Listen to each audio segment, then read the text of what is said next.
I've been painting for quite a long time. This was one of my favourites from a few years ago that sold down at the Thistle Hall. My works are quite whimsical, lots of them, but there's always hidden meanings. So this one is about, sometimes when life is hard, just keep swimming, just keep going, go through those moments. But you'd never know that to look at that. You just think, oh, there's one of those ladies in a 1960s swim hat.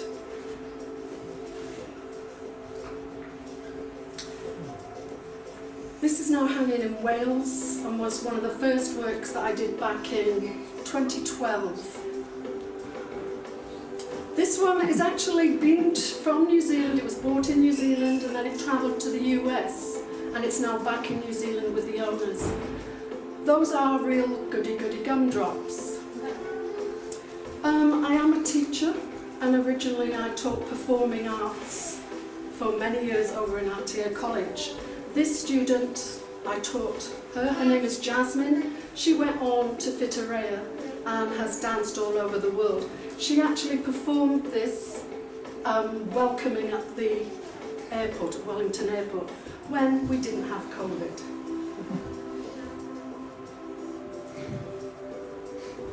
I get asked to do commissions that go all over the world. This is a little girl jumping in puddles. As I called it, it's raining, it's pouring. Sometimes, to my absolute delight, I get asked to do more than one of the same child. So this is her a few years later. Her grandmother wanted a series of her little granddaughter wearing gumboots. So each one is going to be as she grows, but she still has to wear gumboots, which she doesn't mind as a young child. I'm not so sure when she gets to being a little bit older. My process, I don't draw, I go straight into painting. So as you can see, that's me painting the yellow jacket that I start with, because I start with the undercolours quite often. I'm always, when I'm asked to do commissions, one man asked me about a dog, and I said, what colours do you want it?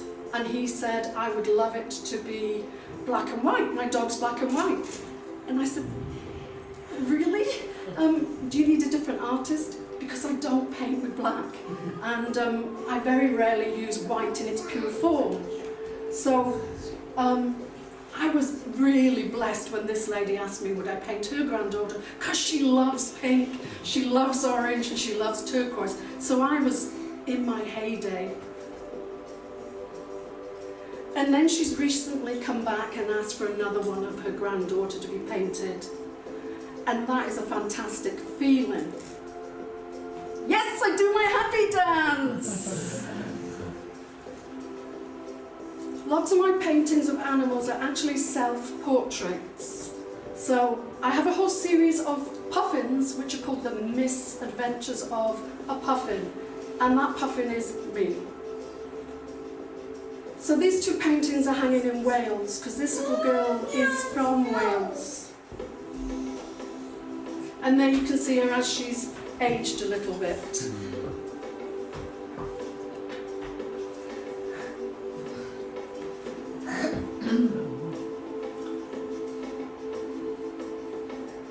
When I was painting this one that hangs in the US now, I kept sort of, because I measure, and I was measuring and thinking, those feet are huge for a little girl.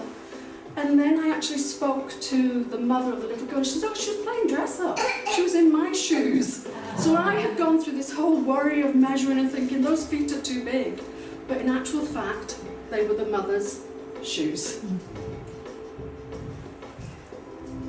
This one was commissioned by a lady who's actually sitting here today as well, watching.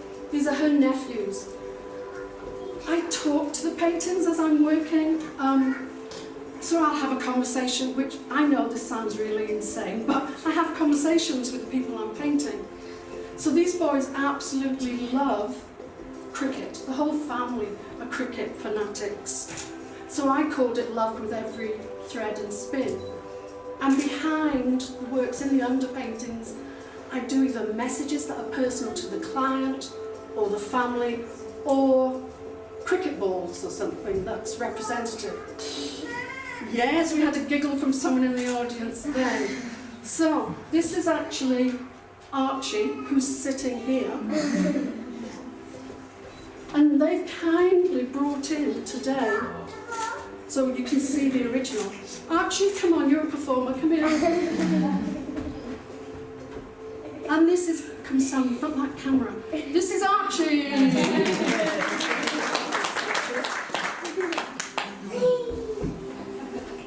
So I work with black and white images all around my canvas, and then I will quite often have the coloured image up on my laptop as I'm working. I called Archie Rainbow Boy. He loves colours, don't you? I also adore painting eyes. Eyes of animals, eyes of humans. Oh, there's something so special of being able to capture an eye. And here's another one from this family. Theo! Yes! Come, Theo! I love this audience participation! Yay!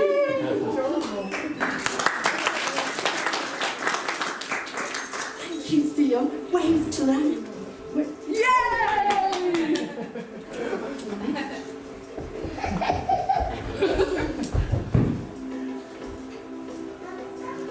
This is the oldest boy, who's a little bit more shy. Are you going to come up, Harry? Yay! Thank you.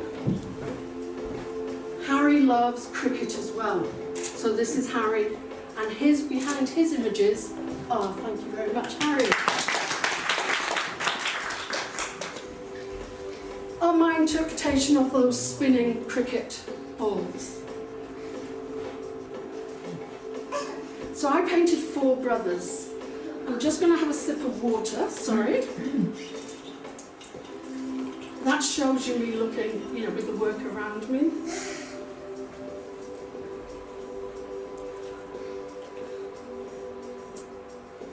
One of these commissions for the 4 brothers is one of the hardest things I've ever had to do.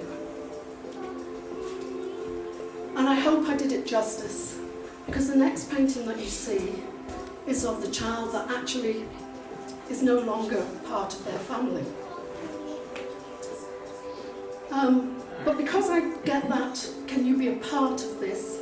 The boys from the brothers actually helped by they created the butterflies that I then used as templates to paint around.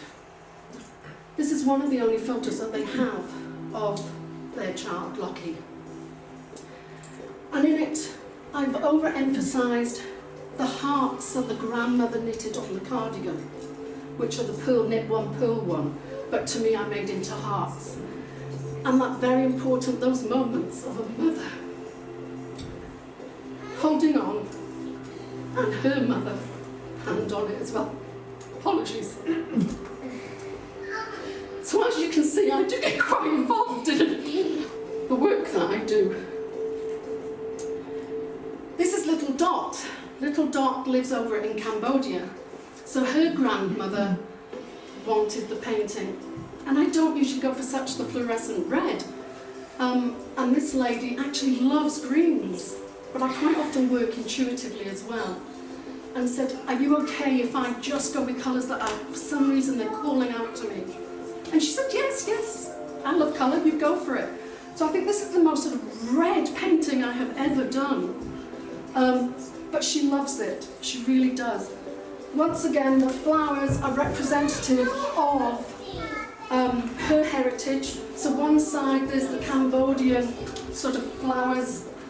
On the other side, the lady who commissioned it, she loves irises. She's got iris tattoo. So I've got the irises coming up. Her mother, the great-grandmother, lives in the UK, and this is one of her favourite flowers that I've researched. So I do look into all these things, how can I make it that really personal?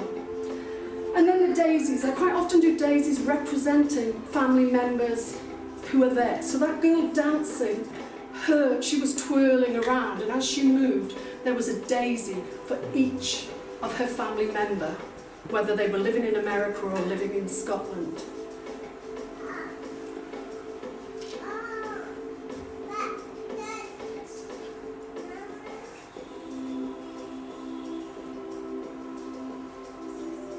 Oops.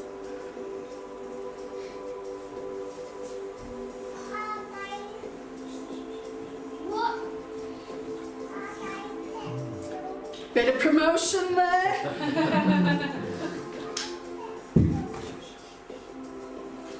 So what do all of my works have in common? Anybody want to guess? Priya? They're all very colourful. They are all very colourful, yes. Any other guesses? Meaning. They move. I've only ever drawn one church. I'm originally from Wales, and I'm from the Isle of Anglesey, and there's a church that goes out, it's in the sea. It's called Llanwyn, and it's a magical place. And it's only a little dot, because I did most of the seascape around it. That's the only one. Sorry, I've told a fib. And a bridge, once again, from Anglesey. I'm from an island, and it's the bridge that takes you from the mainland to the island. They're the only two structural buildings I've ever done. I watched Alina's, sorry, I apologise for pronouncing her name wrong, Alina's talk yesterday, and she's the complete opposite. Hers are all about structural and architect. And they are pink. There's always pink in them. Oh, I even gave you a clue.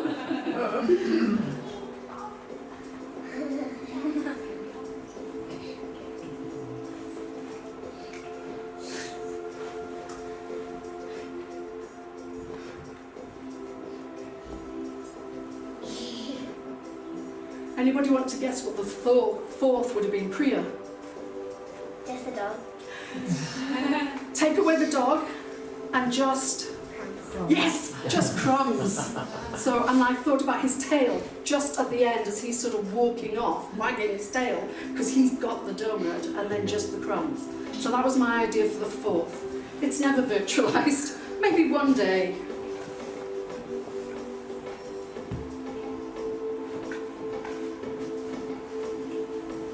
This was my first series that I did here after being part of, or whilst I was at TLC.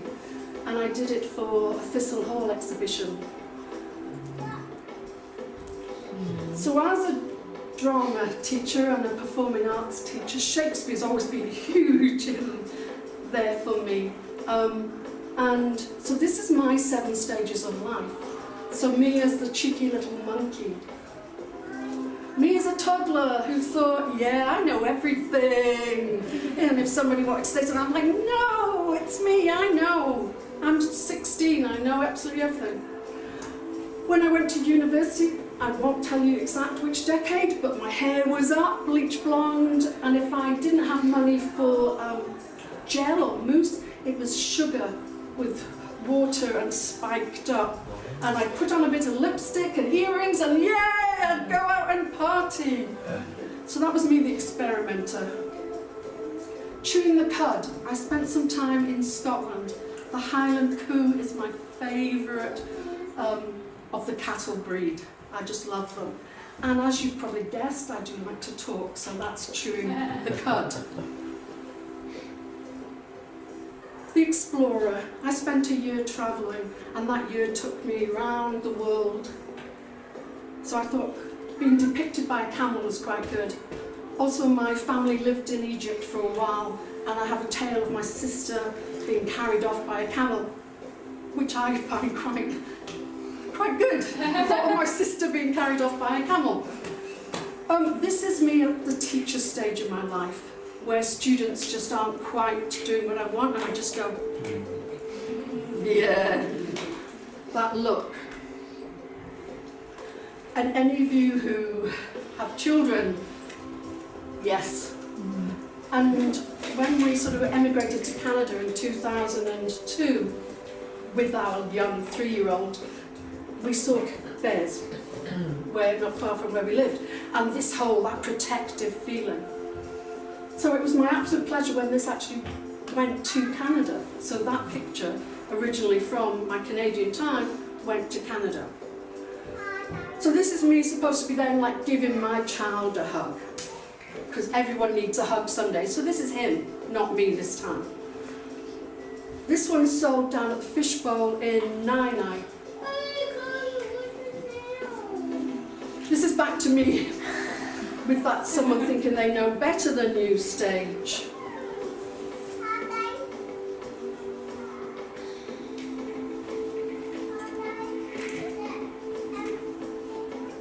So yes, my now sort of young adult son, thinking he knows better than me. That was that portrait of myself.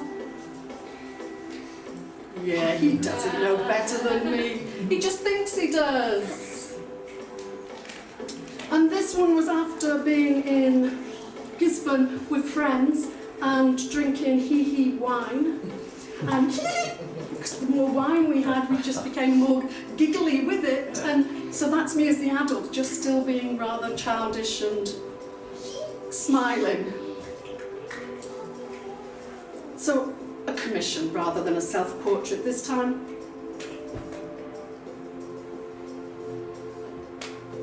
So those of you that do know my work, this is now about me sharing those messages through my artwork. So even when you look at someone, you think, oh, look at that funny giraffe.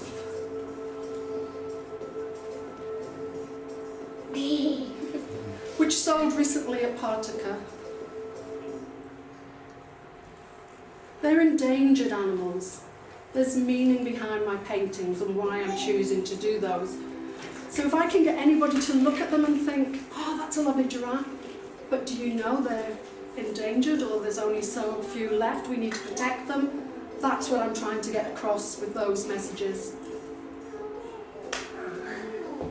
One of the cutest animals I've ever painted, but yes, highly endangered.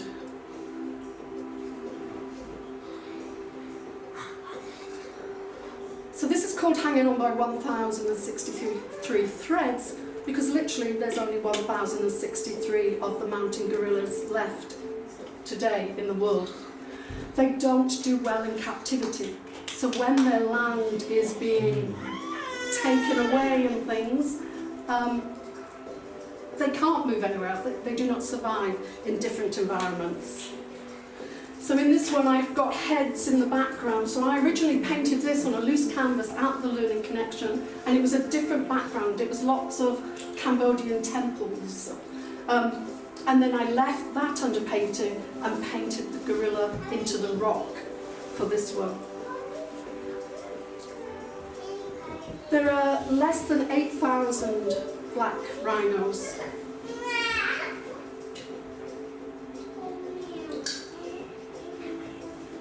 Bees. Yes, I do have lots of bees, and I will continue to do lots of bees because they are so important. They really are. They are one of the, in fact, they're the only animal that provides food for us as humans, as in they help to create honey. So before all of you leave, I've got some raffle tickets. If you weren't here at the opening, if you want to take a raffle ticket, just put your name down, because I'm actually giving away a free print today at the end of this talk of the kakapo.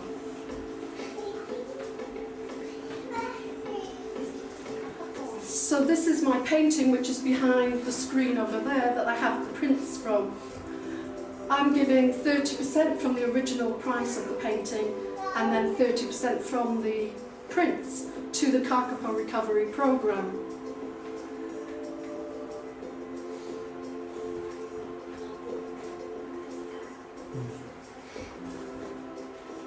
So when the little chicks, they get names from their mother. So she was 3A19 Queenie.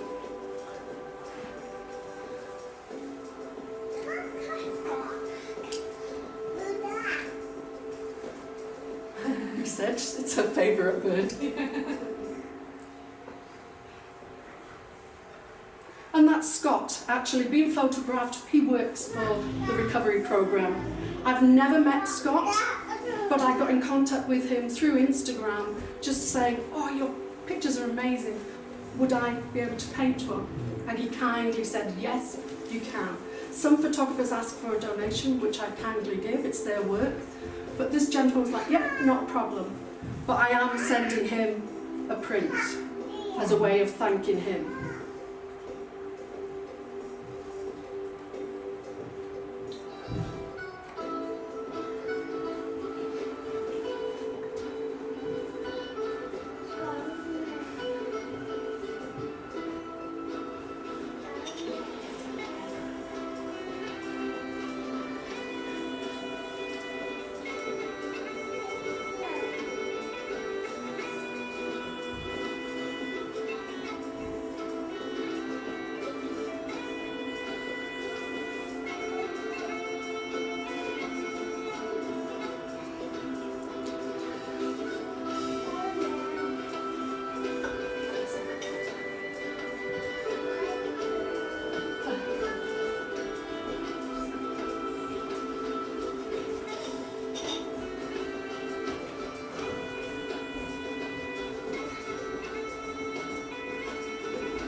Sorry, that was a bit quick.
So my pearls of wisdom, I do have about 3.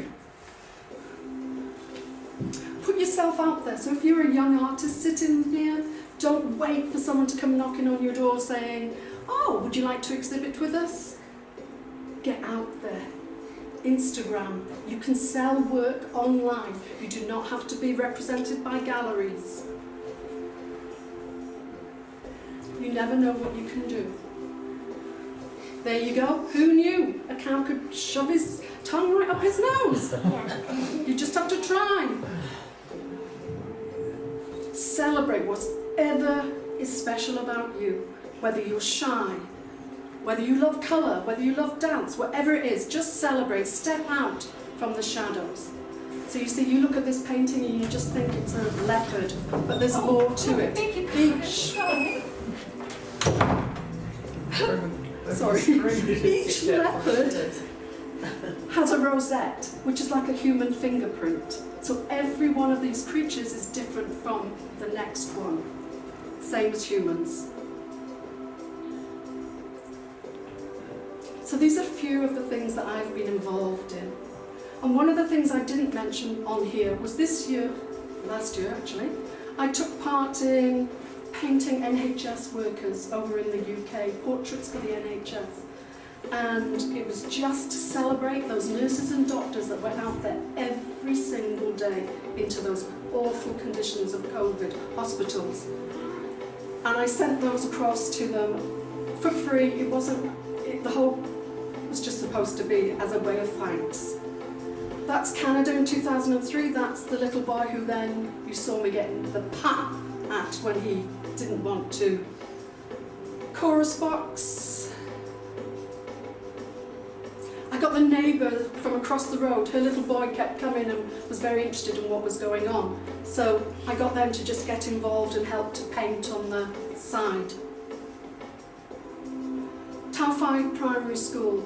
involved through TLC connection with that creativity projects. I was there for months. All the children were involved. Every single person in that school had their artwork represented on that mural, 17.5 feet long, and it's still up at Taffa if you go to the school. This was at Green Acres. I was an artist in residence there with the school for a year. These students, the senior students, were with me the whole sort of once a week, each week, so they really believed in the project. I went back to my hometown and took part in open studios. And this one, there's a lovely moment of serendipity here. So it's in an old convent that's not far from where I grew up. My sister went to that convent. And not only did we have an exhibition going on, and I was the artist in residence in that place, but as I walked in, I looked up some of the old photographs, and on the wall was my sister, because they were capturing moments in the time when the place had been a convent, and that was my sister on the wall, the one that was carried off by the camel. Yeah. So this was the painting that I created during my time. I've painted Porthstafell 4 times. It's a very special beach for me. Festival of the Elements. My claim to fame here, I didn't win, but it was, as you can see, made from recycling objects that you were given on the day to create your sculptures. Michael Tuffrey, or Sir Michael Tuffrey, was there as the judge. And when we were all on the stage at the end, I got to kiss Michael Tuffrey. Yes.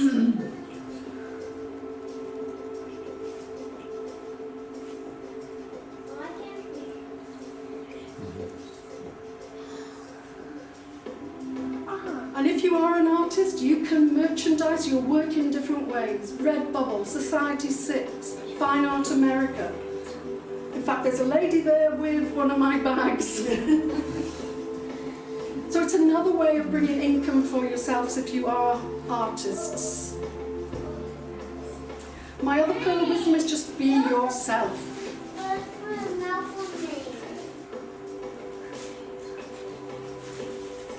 And that was me at the Learning Connection, one of Dan Wilkinson's classes. No, apologies, Robert's. If you ever go to TLC, Robert, yes, do his class. So we're coming to the conclusion. So basically, thank you very much. These are just a couple of things that some people who've commissioned my work have said.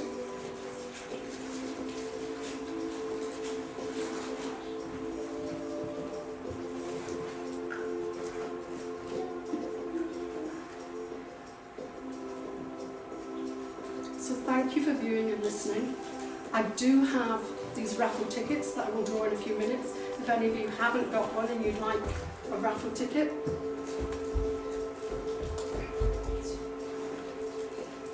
So yes, thank you to TLC. Thank you for Kiran, who's standing just there recording this. And that's me as the fat puffin now waving goodbye. Thank you very much, everybody. Thank you for being here.